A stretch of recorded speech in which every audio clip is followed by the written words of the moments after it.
Good morning, everybody. We're capping off the first 100-day week with our morning briefing. How does everybody feel? You like the morning briefings? Okay, we do too. That's why we're doing them. It's good to see all of you. I brought a friend out here today who is happy to take your questions, but first, some remarks.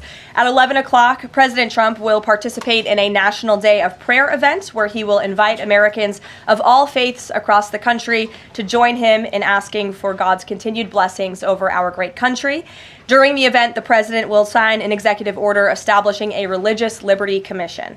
Later today, President Trump will travel to the University of Alabama to deliver a commencement address to the graduating class of 2025.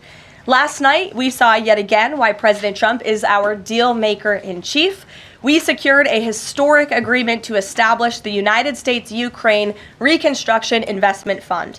This is a first-of-its-kind economic partnership for the reconstruction and long-term economic success of Ukraine that the United States will greatly benefit from.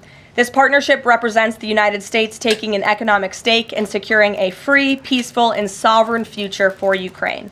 This partnership establishes a fund that will receive 50% of royalties, license fees, and other similar payments from natural resource projects in Ukraine. President Trump has been clear from the beginning. He wants the killing in this brutal war to end. This agreement shows how invested the president is in securing a truly lasting peace. To mark President Trump's triumphant first 100 days in office, we've detailed all week how President Trump has been hard at work delivering on the promises he made to the American people.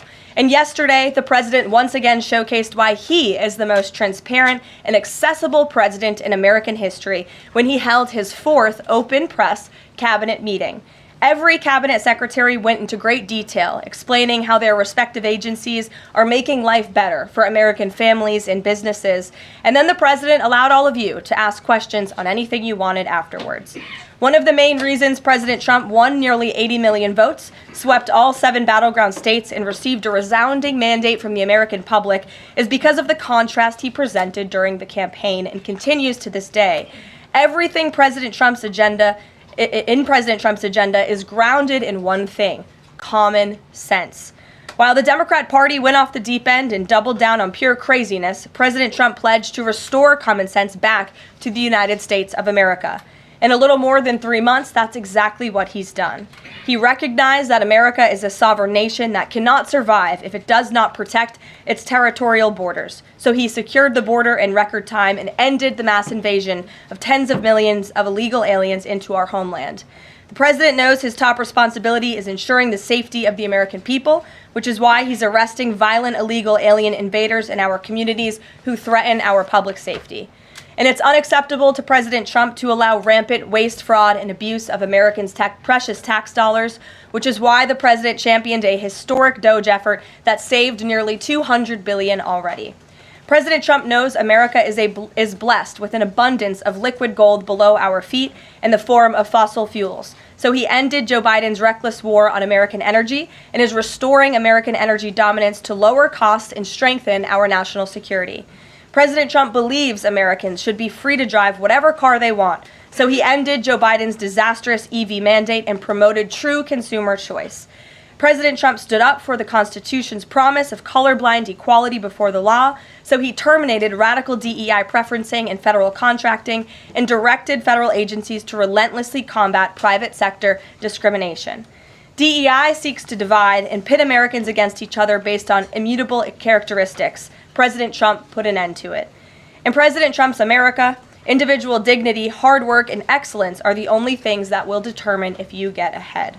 President Trump is a proud free speech champion, which is why he ended Joe Biden's trampling of free speech rights and the federal government's censorship of American speech on online platforms. The president believes college students have a right to speak their minds and go to school safely. Again, common sense. So he took bold action to protect Jewish American students from harassment by pro-Hamas radicals on their campuses. And President Trump knows that America's children are our future, and he'll never stop fighting for them. That's why he ended the radical, un-American indoctrination of children by eliminating support for divisive, radical gender ideology and equity ideology, and why the president protected parents' fundamental rights. And lastly, the president believes in fundamental biology. Isn't that something? Which is why he made it the official policy of the United States government that there are only two sexes, male and female. And because men and women are biologically different, President Trump ended the unfair, demeaning practice of forcing women to compete against men in sports and having their private spaces invaded. When President Trump promised a complete restoration of America and the revolution of common sense, he meant it. And over the next 100 days, get ready for historic trade deals, budget deals, and peace deals. For more on President Trump's common sense revolution, I will turn it over to our White House Deputy Chief of Staff for Policy, Stephen Miller. Stephen, thanks for coming in today.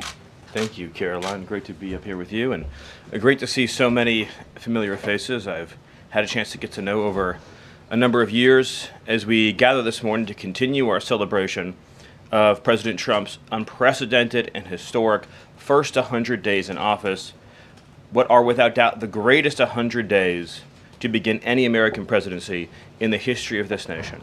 This week you've heard about the historic actions President Trump has taken to secure our homeland, to secure our sovereignty, to secure our economy and our supply chains and our industrial base. Today, you're also going to hear from me about what President Trump has done to secure our values, our culture, and our way of life from the unwavering assault from the radical left and the communists and the Democrat Party. One of the most significant crises that President Trump inherited upon taking office was the wave of racial discrimination, so-called diversity, equity, and inclusion policies that have taken over both public sector and private sector entities all across the United States of America. Perhaps the most dramatic example of this is that our air traffic controllers were being hired and promoted based on race and gender, not their ability to conduct our nation's air traffic.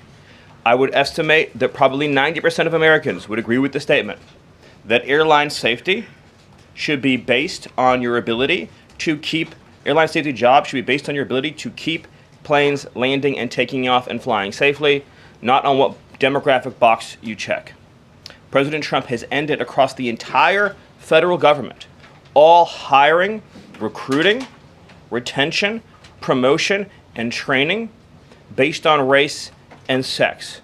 This includes in our law enforcement agencies. So again, when we took office, even in sensitive law enforcement, national security, and intelligence agencies, we were hiring individuals not on their ability to carry a weapon, not on their ability to keep Americans safe, not on their ability to conduct sensitive intelligence operations, but based upon race and sex. And obviously, that is unacceptable. It's going to be merit-based across the whole federal government. But this wasn't just the federal government. This was the private sector, and this was also, of course, our entire university and education system. So President Trump's Department of Justice, working with other departments and agencies, have made clear that this administration is going to fully enforce Title VI, Title VII, and Title IX of our Federal Civil Rights Code. Discrimination based on race and sex is prohibited by law, and this administration will vigorously enforce that. And companies, small or large, that violate plain text of federal statutes will face appropriate financial and other penalties. This administration is not going to let our society devolve into communist, woke, DEI strangulation. We are going to have a system of merit, which is not just a social and cultural issue, it's an economic issue. When you hire, retain, and recruit based on merit, as President Trump has directed, you advance innovation, you advance growth, you advance investment, you advance job creation, you create the best and safest product for all Americans. When a citizen goes to, say, a hospital in a medical emergency, they don't care what race or sex their doctor or their nurse is. They want the best treatment they can get in that emergency. When they're flying a plane or when they're on an aircraft, they want that pilot to be the best pilot, the safest pilot, not caring what that pilot's race or sex is. This applies across the whole government. In particular, looking at our university system, this administration has opened investigations into universities across the country for violating, and we talk a lot about Supreme Court rulings, universities across this country are in plain and direct violation of the Supreme Court's ruling that affirmative action, as in racial quotas and set-asides, are illegal. Students must be admitted to universities on a color-blind basis. But we have demonstrated through clear evidence that our university system, including our medical schools, and perhaps particularly our medical schools, are engaging in race-based discrimination, racial set-asides, racial quota schemes, and other efforts to evade the Supreme Court's ruling, and again, the plain text of federal statute. So universities are on notice, and universities are already facing the financial consequences of their noncompliance with federal law. The clearest example that we're all familiar with, of course, being Harvard, which is engaged in repeat, systemic, and sustained violations of federal civil rights law. Another area of civil rights law that we talk about a lot, of course, is Title IX, sex-based discrimination. And this administration ended the Biden administration's policy and the Democrat Party's policy of allowing men into women's sports, men into women's spaces. We are using every single legal and financial tool we have at President Trump's direction to make it clear that schools and universities are and will lose federal funds, as you've seen in Maine, if you allow men to invade women's sports and women's spaces. And this applies to our whole K-12 system. The Department of Justice is also coordinating with state and local law enforcement to fight child abuse in our school systems. It is child abuse to change a child's gender, particularly if you do not inform the parents. In other words, if a 5-year-old or a 6-year-old goes to school, or a 7-year-old goes to school, and the teacher tries to turn the boy into a girl or the girl into a boy, that is child abuse. And this administration is treating that as child abuse. And it is a gross violation of parental rights. This also includes the administration's message to our hospital systems that they cannot and will not be allowed to use taxpayer dollars to perform chemical castrations and sexual mutilations of children. Castration surgeries, castration drugs, sterilization treatments of children are barbaric. They violate all sound medical ethics. They are completely unwarranted. They harm children for life, irreversibly. It is child torture. It is child abuse. It is medical malpractice. And so the Department of Health and Human Services, under the leadership of Bobby Kennedy, as well as the Department of Justice and other departments of this government, are making clear to our medical providers and our hospital systems that you cannot use taxpayer dollars to perform these barbaric procedures on America's children. And HHS has systematically eliminated all of the junk, fake science that was produced under the Biden administration, promoting sex changes on children, promoting the idea of sterilizing children. That's been cleaned out, that's been removed, and new guidance is being issued to doctors and hospitals advising them that they cannot perform these horrifying procedures, these irreversible procedures on our nation's children. We are also making clear in our prison system, male prisoners will not be allowed into women's prisons. The Biden administration promoted prison rape by putting men into female prisons. That is obviously insane, cruel, and unacceptable. And even though the Democrat Party and Hakeem Jeffries and the Democrat media continue to fight to put men into women's prisons, this administration will not allow that. And will not allow men, as well, in our K-12 system, into women's private spaces and restrooms. We have seen horrifying example after example of young girls being sexually assaulted because school districts have allowed men into women's and girls' private spaces. This administration, President Trump, is at the forefront of protecting women and protecting girls. And nowhere is that clearer than when we are talking about fighting radical gender ideology. This administration is also fighting to get critical race theory out of our school districts. Children will be taught to love America. Children will be taught to be patriots. Children will be taught civic values for schools that want federal taxpayer funding. So as we close the Department of Education and we provide funding to states, we are going to make sure that these funds are not being used to promote communist ideology. For any nation to be successful, it cannot teach its children to hate themselves and to hate their country. So these are a few of the areas in which President Trump has fought the cancerous, communist, woke culture that was destroying this country, where we were led to believe that men were women, that women were men, that racial discrimination was good, that merit was bad, and that safety and physical security mattered less than the feelings of liberal ideologues. The president has also fought to return the Department of Justice to its core mission of protecting public safety and locking up violent criminals, instead of using the Department of Justice to target conservatives, to target Christians, to target people of faith. The last administration cruelly and shamefully used the power of the Justice Department to go after law-abiding Americans, in particular Trump supporters, conservatives, and Christians. That persecution has ended.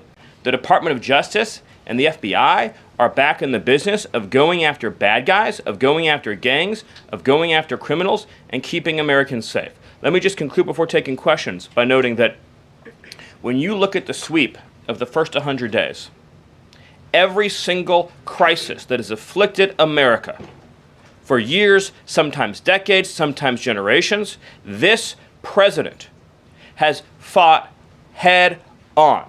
He has taken on every entrenched power structure and system all across this government, this swamp, this town. That includes, of course, the DOGE efforts to slash corrupt, wasteful government spending, graft, and corruption, and to stop billions of taxpayer dollars from going to radical left NGOs. These are left-wing nonprofits that are used to advance illegal immigration, to advance open borders, to advance gender ideology, and to advance all of this insanity that has been turning our country in the wrong direction for so many years. President Trump took head on the trade crisis afflicting this country with the destruction of our manufacturing and industrial base, the shameful betrayal of the American worker by Joe Biden and the globalists that sent all of our supply chains overseas. He took head on the catastrophe of mass, unlimited illegal immigration that was turning us into a failed third world state, and achieved the lowest level of illegal immigration in recorded history without even a close second. He took on the economic crisis afflicting this country by reopening American energy, by defeating inflation, by lowering gas prices, by ending the onslaught and reversing the onslaught of federal regulation, by reopening coal, shale, oil, natural gas, and fighting now for the largest tax cut and reform, and the largest deregulation reform, and the largest energy reform in American history. These are just some of the things that have ushered in the new golden age, along with his fight to restore the peace that we had for 4 years under the previous administration before Joe Biden sunk this planet into bloodshed and war in the Middle East, in Europe, and rising tensions in Asia. President Trump, in every area of conflict around the globe, has been fighting to restore peace, security, stability, harmony. So he inherited an economic catastrophe, a border catastrophe, a public safety catastrophe, and a cultural catastrophe. And in every case, he has reversed those catastrophes and brought America into the new golden age. So I thank you for your time, and I look forward to any questions you have. Awesome. Thank you, Stephen. And as always, we'll start with our new media seat today. Chris Bedford from the Blaze Media. Why don't you kick us off? Thank you very much. Stephen, what is the end goal of the China tariffs right now? Is the idea to open up the Chinese markets through a deal to a better market for exporting American goods to China, or is it a reconfiguration of global trade in a way that isolates China from free countries? No. So China is a unique situation, obviously. The president has talked at length about what happened to us economically since China's entrance into the World Trade Organization and the trillions and trillions of dollars of trade deficits that we've racked up with China over the period of that time, and what that's meant for our national security, what that's meant for economic security, what that's meant for our supply chains. Obviously, right now, the Secretary of the Treasury is in the process of developing a plan that will answer the questions that you're talking about, but the president's goals have been very clear on these points, which is that he is not going to allow China to continue to steal our intellectual property, to continue to illegally dump and subsidize their goods in our markets, to manipulate their currency, to rack up an unsustainable trade deficit. We need to have a trade relationship with China that does not do harm to our nation's economic and national security. And that has to be the guidepost of any objective. At the same time, tariffs will bring significant revenue into this country that will allow us to pursue our dramatic plan of tax cuts and reforms.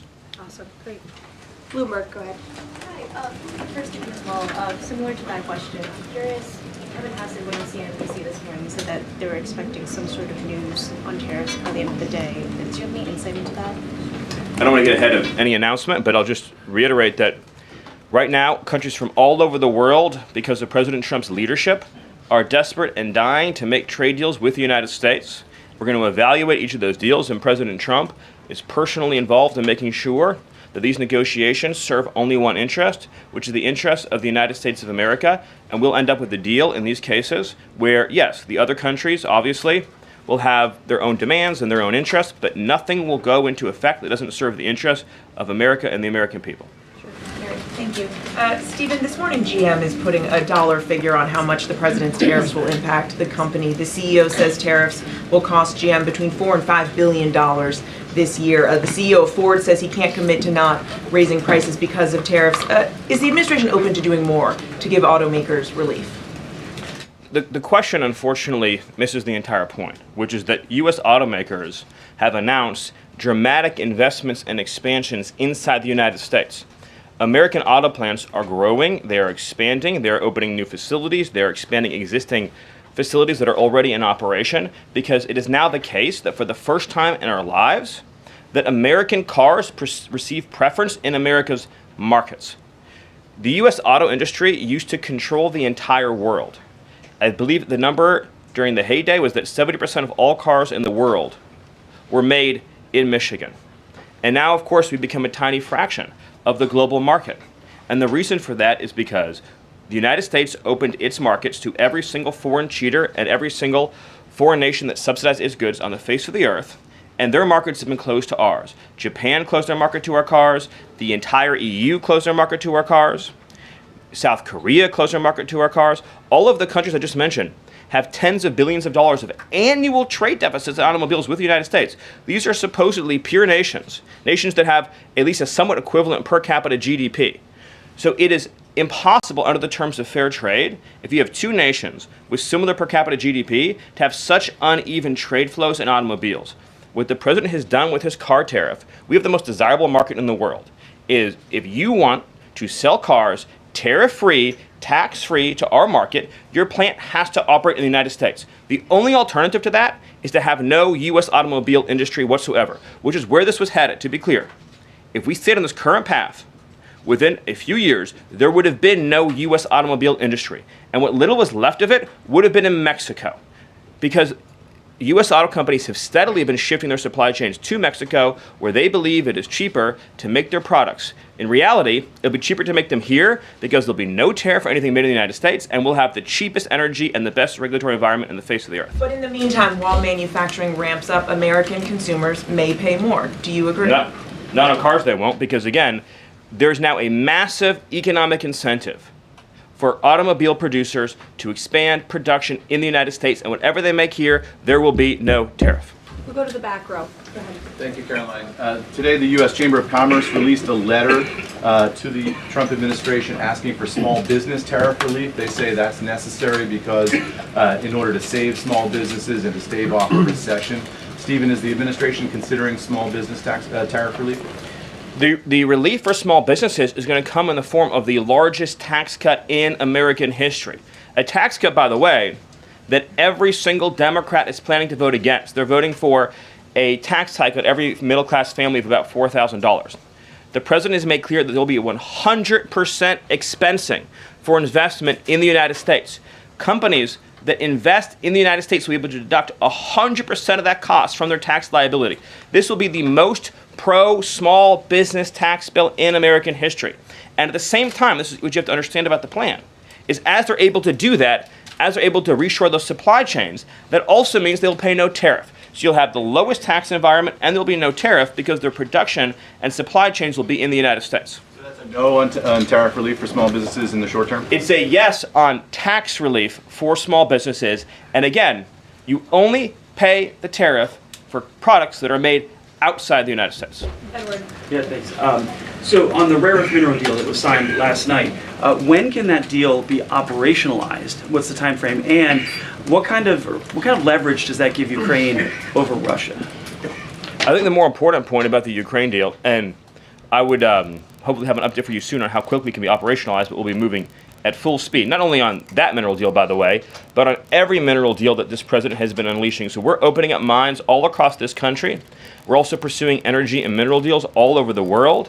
Since the president issued his executive order also on deregulating coal, we've seen dramatic coal production increases already in the United States. So we're taking advantage of the trillions of dollars in coal wealth and mineral wealth that exists in the United States. We're a very mineral-rich country. But with respect to that deal, we'll move it and operationalize it as fast as we possibly can.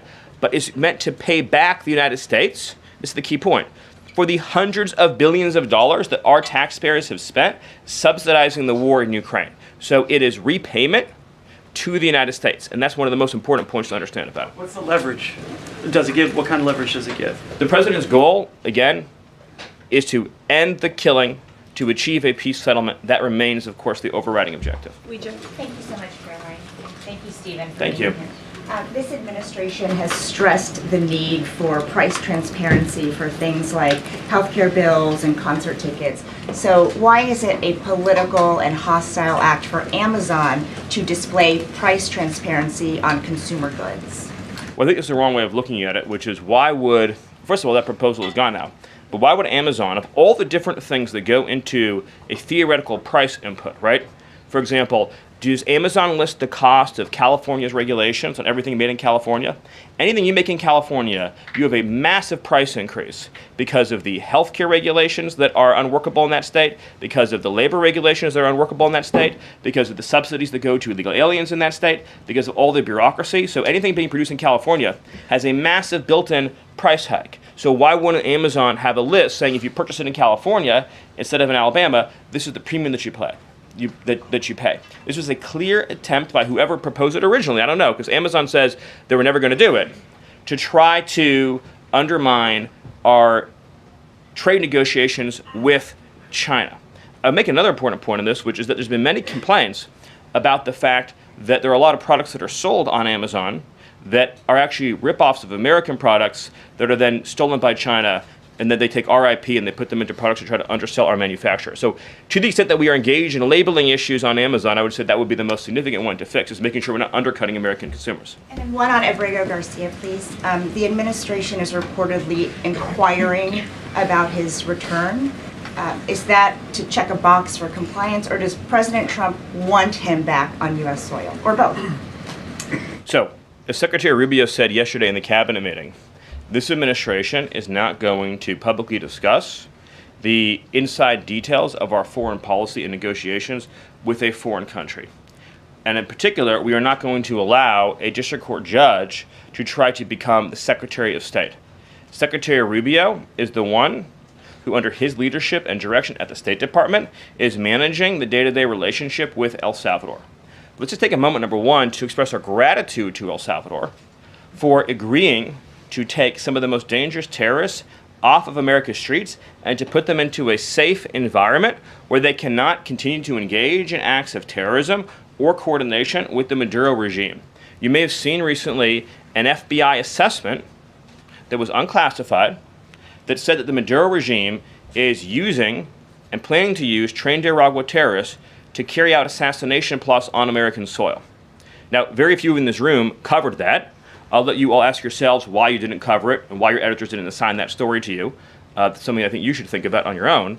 But this is a earth-shattering piece of news. The Biden administration imported the terrorist army that our own FBI assesses is planning assassination strikes on American soil against critics of the Maduro regime. Those are the terrorists that President Trump is finding and apprehending that our Democrat judges and Democrat activists are trying to keep on U.S. soil. Trinidad has the same legal status as Al-Qaeda and ISIS. MS-13 has the same legal status as Al-Qaeda and ISIS. These are foreign terrorists operating on our soil. And our gratitude to El Salvador for agreeing to take custody of these terrorists is immense. With respect to the case that you mentioned, there's now even been more evidence that has been made public of this person's violent, repeated threats and assaults against his spouse. Someone who had repeated, documented human trafficking and human smuggling offenses. Somebody that has extensively documented membership in MS-13, a terrorist organization, and of course he had MS-13 tattooed on his knuckles. This is a person that was a clear and present danger to the safety of the American people. And it is a sad reflection on the state of our media, and many of the outlets represented in this room, that you obsessively try to shill for this MS-13 terrorist, well, no coverage occurred in your papers about any of the Americans that were raped and tortured and murdered by the illegals that Biden was importing into our country. You know, you talk about due process. The Biden administration made the decision to give extensive due process to 2 trained Nicaragua terrorists that were apprehended at the border just a couple years ago. They were 2 gentlemen. They were from Venezuela. They were members of trained Nicaragua. The Biden administration Border Patrol apprehended them and made the decision to provide them with extensive due process, put them onto a program known as supervised release, and put them on ankle monitors so that they could go through a lengthy legal, judicial determination as to whether these legal aliens who had just set foot on U.S. soil might want to live in the United States for the rest of their lives. What was the result of that decision? What was the result of that choice that was made? Those 2 men kidnapped a young girl named Jocelyn Ungary from her family. They beat her, they sexually assaulted her, they tortured her, they stripped her, they murdered her, and they dumped her body. That is what the Biden administration's policy was. Most of your papers never covered her story when it happened. To the extent that you covered it at all, it was because President Trump forced you to cover it by highlighting it repeatedly over and over again. He had to shame you into covering it. And each and every one of you that sides over and over again with these MS-13 terrorists, to the extent that you have the financial means to do so, you all choose to live in condos or homes or houses as far away from these kinds of gangbangers as you possibly can. If I offered any one of you a rent-free home with no taxes to pay in any of these gang neighborhoods, and I said your neighbors are MS-13 terrorists or Mexican mafia or Sinaloa cartel or trained Nicaragua, I couldn't pay you to live there. But yet you, with your coverage, are trying to force innocent Americans to have these people as their neighbors, and that one day their daughter may be abducted from their home and raped and murdered. So you're not going to get an ounce of sympathy from this administration or President Trump for the terrorists who've invaded our homes and our country.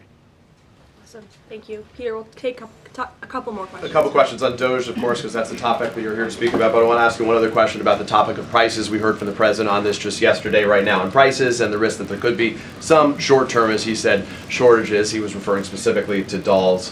What do you tell Americans right now, Stephen, who say they can't afford to, in the president's words, be patient? Americans who voted for President Trump on his promise that he would lower prices across the board on day one.